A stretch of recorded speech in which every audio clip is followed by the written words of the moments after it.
انسان ایک چیز کو زندگی سے ختم نہیں کر سکتا، وہ ہماری پرابلمز ہیں۔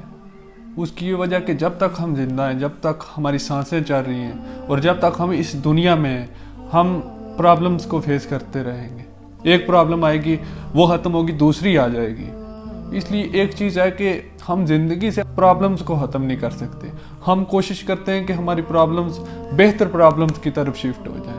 جب ہم بچے تھے تو سکول جانا ہمارے لیے مسئلہ ہوتا تھا۔ سکول ہم نے جانا شروع کر دیا، اب بڑے ہو گئے۔ جب بڑے ہو گئے تو کیا مسئلہ کہ اب جاب کرنا، یہ بہت بڑا مسئلہ بن گیا کہ کوئی جاب نہیں مل رہی۔ اگر جاب مل جاتی ہے تو پھر وہاں ایک اور مسئلہ کھڑا ہو جاتا ہے، وہ یہ کہ لوگ اچھے نہیں ہیں۔ اب اگر لوگ اچھے مل جائیں تو وہ کوئی اور مسئلہ ہو جاتا ہے، کرونا آ جاتا ہے۔ اس لیے ہمیں یہ چیز سمجھنے کی ضرورت ہے کہ پرابلمز کبھی بھی ختم نہیں ہوتی۔ ہمیں ان کے ساتھ ایڈجسٹ کرنے کی ضرورت ہے، ہمیں ان کو اپنے ساتھ لے کے چلنے کی ضرورت ہے اور ان کو اچھے سے ڈیل کرنے کی ضرورت ہے۔ ہو سکتا ہے وہ مسئلہ، وہ پرابلم چھوٹی سی ہو، لیکن ہم نے اس کو سوچ کر بہت بڑا ایک پہاڑ بنا دیا ہو اپنے لیے، اور پھر ہم اس کی وجہ سے مایوسی کا شکار ہو جائیں۔ جب کبھی آپ کی زندگی میں کوئی مسئلہ آئے، کوئی پرابلم آئے، تو سوچنے کے بجائے اس کے حل کی طرف سوچا کرو۔ یہ نہ سوچا کرو کہ پرابلمز آ گئی میرے لیے، اب میں یہ کام نہیں کر سکوں گا۔ نہیں، آپ سوچو کہ اس کا کیا سلوشن ہو سکتا ہے، اس کو میں کس طرح حل کر سکتا ہوں، اور مثبت انداز میں سوچنا شروع کر دو، کیونکہ اللہ کی ذات معجزے دکھاتے دیر نہیں کرتی۔ ہماری سوچیں محدود ہیں، لیکن اللہ کی ذات کے اختیار میں ہر چیز ہے۔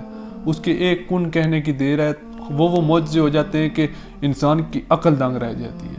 اس لیے اپنے اللہ پہ پورا یقین رکھو اور اپنی پرابلمز کو حل کرنے کی کوشش کیا کرو۔ اور یہ کبھی بھی ممکن نہیں ہے کہ اللہ تعالیٰ کی ذات آپ کو کوئی سوچ دے، آپ کو کوئی تھاٹ دے اور اس کو پورا کرنے کے لیے آپ کو وسیلہ نہ دے، آپ کو طاقت نہ دے۔ ایسا کبھی ہو نہیں سکتا۔ اگر آپ نے کوئی چیز سوچی ہے، بے شک اس سے پہلے دنیا میں کسی نے وہ کام نہیں کیا، آپ نے پہلی بار ایسی چیز سوچی ہے، لیکن اگر آپ نے سوچ لیا نا تو آپ کو اتنی طاقت ضرور دیتی ہے اللہ کی ذات کہ آپ اس کے انجام تک پہنچ سکو۔ لیکن شرط یہ ہوتی ہے کہ ہمیں آزمایا بھی جاتا ہے، ہمیں مختلف آزمائی سے گزارا جاتا ہے۔ اللہ کی ذات ہمیں آزماتی ہے کہ ہاں یہ انسان اس منزل کے قابل ہے یا نہیں ہے، یہ وہاں پہنچ کر اپنے آپ کو وہاں برقرار رکھ سکے گا کہ نہیں رکھ سکے گا، یہ وہاں پہنچ کر مغرور تو نہیں ہو جائے گا، یہ لوگوں سے برا رویہ اختیار تو نہیں کر لے گا۔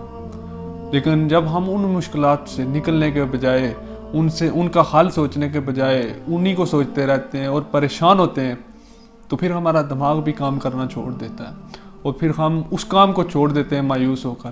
لیکن ہو سکتا ہے کہ جس قدم پہ ہم نے اس راستے کو چھوڑا ہے، اس سے آگے 2 قدم چلنے کے بعد ہمیں وہ منزل مل جائے، کیونکہ منزل دینا تو خدا کے ہاتھ میں ہے نا۔ ہم تو صرف کوشش کر سکتے ہیں، ہم سچی نیت کے ساتھ کوشش کر سکتے ہیں، باقی نتیجے تو اللہ تعالیٰ کے ہاتھ میں ہوتے ہیں۔ سب سے پہلے ہمیں یہ اپنے مائنڈ سیٹ کو چینج کرنے کی ضرورت ہے، ہمیں اپنی سوچ کو بدلنے کی ضرورت ہے کہ کچھ بھی ہو سکتا ہے دنیا میں، لیکن ہم نے صرف محنت کرنی ہے اور باقی نتائج اللہ پہ چھوڑ دینے ہیں۔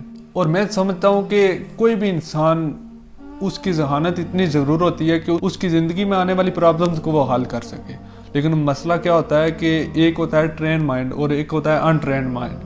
جب انسان کا مائنڈ ٹرین ہوا ہوتا ہے نا پرابلمز کو فیس کر کے، آپ جتنی زیادہ پرابلمز سالو کرو گے، آپ جتنے زیادہ مسائل سے گزرو گے، اتنی آپ کی ذہانت تیز ہو جائے گی، آپ اتنے ہی ٹرین ہو جاؤ گے پرابلمز کو فیس کرنے کے، ان کا حل تلاش کرنے میں آپ کو جلدی ہو جائے گی۔ اس لیے جتنی پرابلمز آتی ہیں انسان اتنا ہی ٹرین ہو جاتا ہے، اس کا مائنڈ بھی اتنا ہی ٹرین ہو جاتا ہے۔ اپنے مائنڈ کو ٹرین کیا کرو، چھوٹے چھوٹے مسئلے آپ کی لائف میں جو ان کو حل کرنے کے لیے سوچا کرو کہ میں کیا کروں کہ اس مسئلے کو میں حل کر سکتا ہوں، اور پھر جب آپ اس طرح حل کرنا شروع کر دو گے تو آپ کا مائنڈ ٹرین ہو جائے گا۔ لیکن ہمارے مائنڈ ان ٹرین ہوتے ہیں، ہم لوگ پرابلمز کو حل کرنے کی طرف نہیں سوچتے، ہم ان پہ پریشان ہو جاتے ہیں، ہم آوزاری کرنا شروع کر دیتے ہیں اور ہم اللہ سے شکوے کرنا شروع کر دیتے ہیں۔